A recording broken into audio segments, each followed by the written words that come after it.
Good evening. We are following several major developing news stories tonight, including that large-scale strike on Venezuela.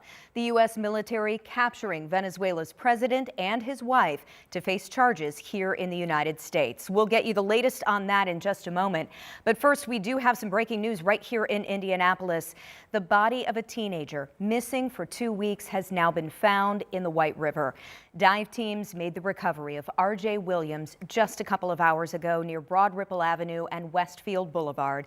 Our Brandon Schaff was there and talked with family about this heartbreaking discovery. A tragic development in the search for a missing 16-year-old. IMPD was using a drone to search the White River behind me, and while they were looking this afternoon, they saw what resembled a body. Firefighters going into the water and pulling that body out. R.J. Williams Jr. went missing on December 17th, last seen on Broad Ripple Avenue.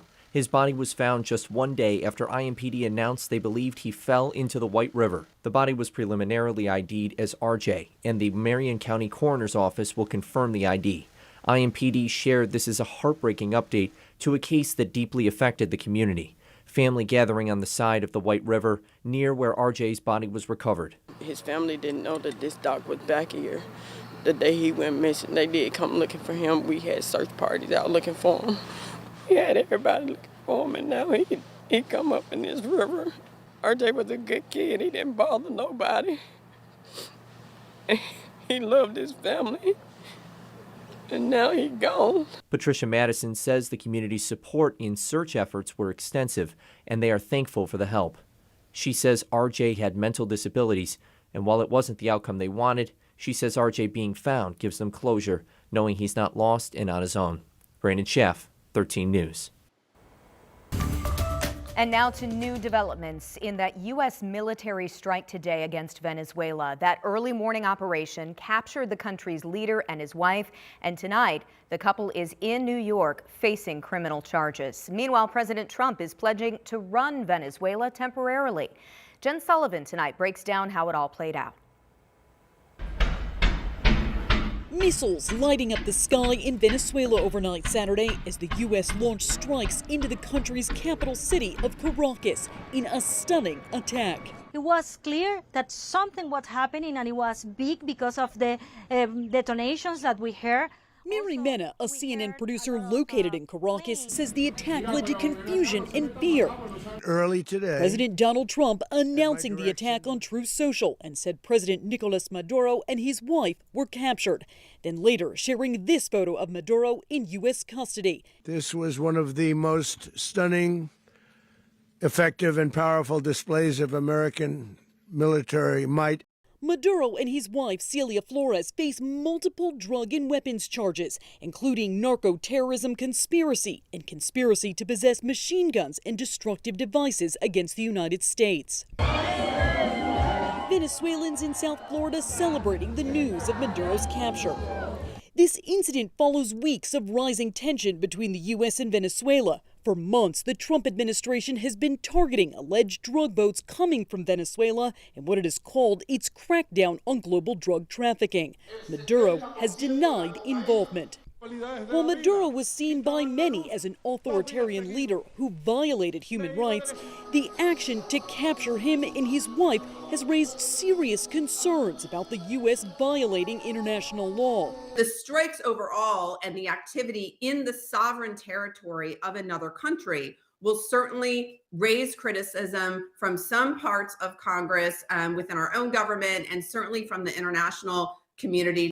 Venezuela leaders say they have requested an urgent meeting with the United Nations Security Council in response to the attack. I'm Jen Sullivan reporting.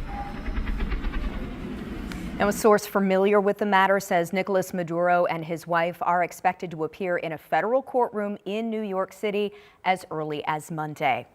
Tonight, we are also getting a look at reaction from Venezuelans across the U.S., some celebrating, like this group in Miami, saying President Maduro was a dictator and this gives their people a chance to be free. Others are gathering in protest, arguing the U.S. should not be interfering and provoking foreign powers. We also saw one of those protests right here in Indy today. People gathering on Monument Circle this afternoon to push back against the strikes. These people say the U.S. should not be getting involved in conflict with Venezuela. Some of the protesters we talked to say they do not want to see the U.S. involved in another war. Tonight, we're also getting reaction from Indiana lawmakers. Senator Todd Young posting a statement in support of the strikes, saying in part, quote, "This should be an opportunity to bring Maduro to justice for his many crimes and a day of new hope for the Venezuelan people."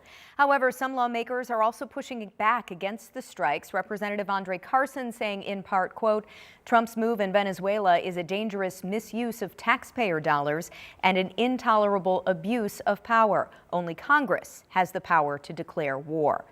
Now, this is a major international story still developing tonight. You can get more details on NBC Nightly News coming up at the bottom of the hour, and we will keep you updated every step of the way on our website, WTHR.com.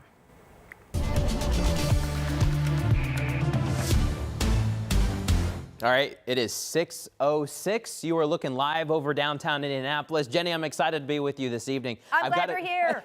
We've got a great sunset for you. If you haven't seen the sun yet today, look out your window because it is setting right now. We were really cloudy throughout the day today, but the clouds are breaking temporarily. We'll have mainly clear skies tonight, so you'll have another good chance to see the Wolf Moon. It was full last night. It's going to look mostly full again tonight. But you're looking live over Noblesville, beautiful sky. Carmel's looking great too. We're chilly except for Bloomington. The Monroe County Airport thermometer is doing something a little bit wacky, but I tell you what, maybe Bloomington's preparing to bring the heat to Oregon coming up next week. It's not 97, it's cooler than that, but it is a chilly evening out there. As the clouds leave though, we could drop temperatures a little bit more. I think it's gonna be a cold night. In the meantime, we're dry. There have been a few flurries, not all reaching the ground around Richmond and Winchester up to Jay County and Muncie. Those are pushed on out. We had more snow showers just to our north, and those will continue to push away too. But coming up, we're gonna let you know about warmer air that's gonna be moving in. Jenny, I'll let you know how hot it could get here later this coming week. All right, thanks, Matt. We'll see you in a few minutes.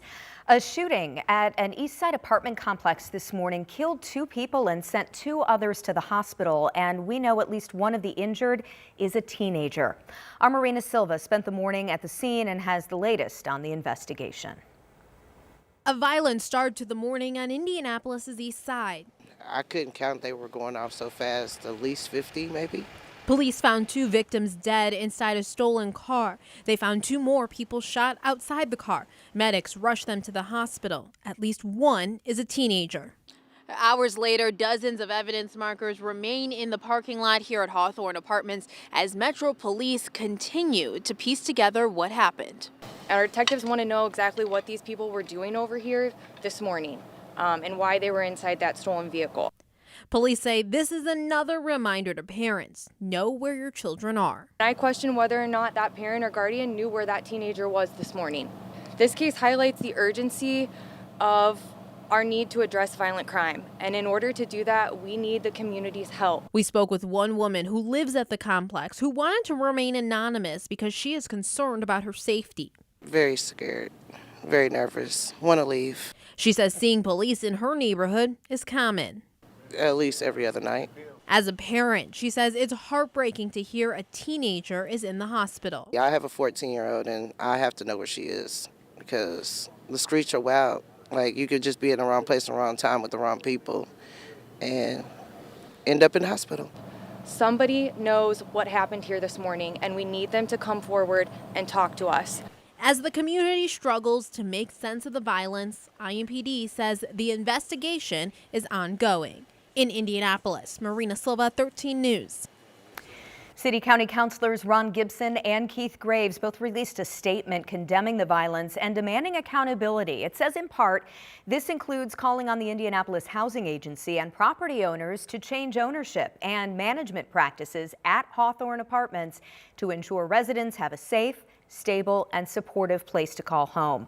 Our residents deserve safe homes, not violence.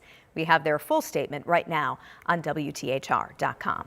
Matt? Hey, Jenny, it was a chilly January day today. It's going to be again so tomorrow, but a big warm-up is headed our way. I'll let you know how the temperatures are looking in the next week.